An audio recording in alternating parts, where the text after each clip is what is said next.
I found a new Exodia comp, but let me tell you straight up, this is not easy to play. Why is this called Exodia? Well, every time I got the setup, I won the game. It didn't even matter if my opponents had 3-star tier 4 units, they could do absolutely nothing against this comp. The only problem is that when you don't get your core units and items in time, it is quite easy to fall on your face. Nevertheless, I think this comp is amazing, and I believe it will change the way you will approach some legendary units in set 9. So let me introduce you to the strongest comp in the game, Bel'Veth.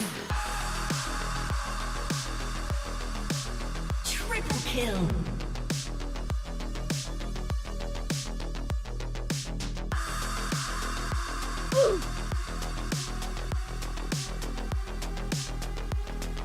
What happened? Why did he? What? What the fuck happened?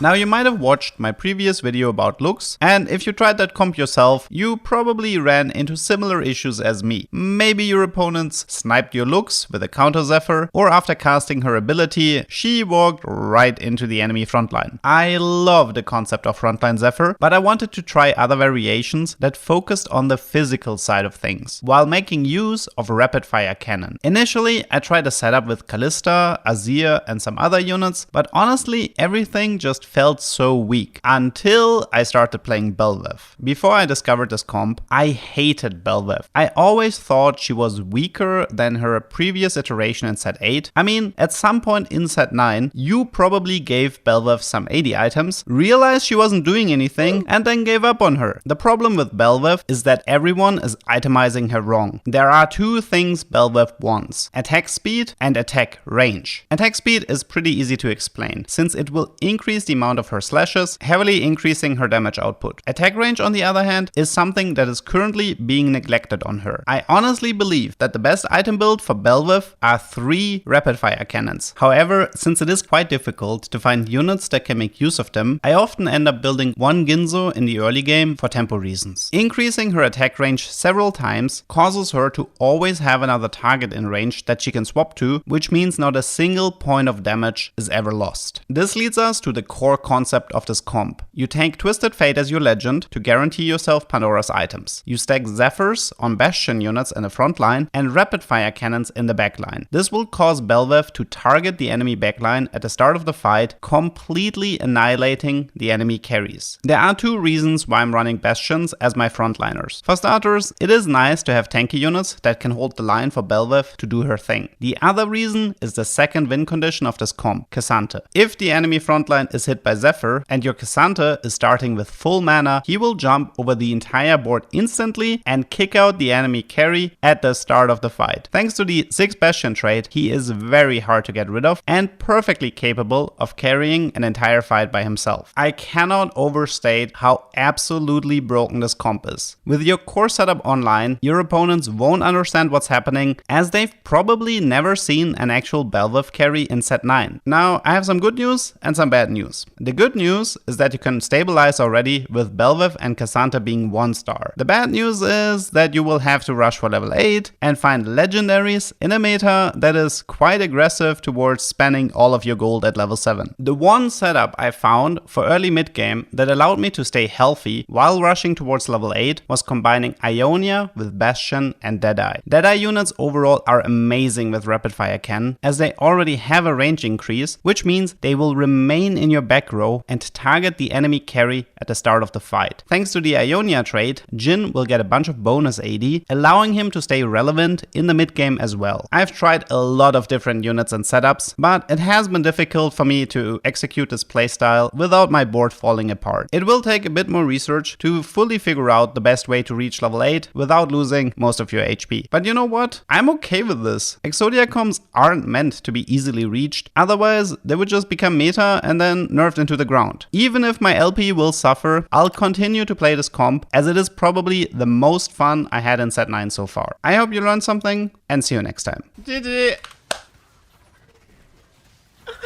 This comp is... This is the dumbest thing ever. This is the dumbest thing ever.